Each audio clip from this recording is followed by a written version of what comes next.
Welcome to Blizzard Fire. We hope this video helps fire up your solution. You start by protecting yourself and the work area, safety first. Once you have goggles, gloves, resin, or epoxy, a syringe, and backing tape, begin by stabilizing the mirror on a flat surface. Make sure to remove any loose shards with gloved hands and tape the mirror from the back to hold fragments.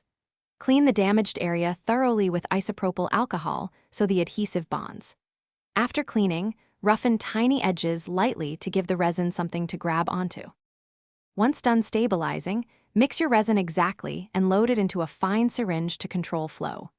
Inject the resin slowly into chips and hairline cracks, letting capillary action pull it in.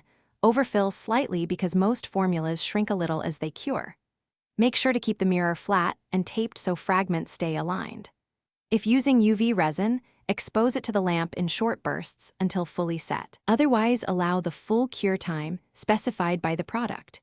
You finish by leveling and blending the repair. Sand the cured resin beginning with 400 grit and progress to 1000 or 2000 grit for smoothness, then polish with cerium oxide paste to restore clarity. Once polished, remove backing tape, clean the mirror, and reinstall it securely.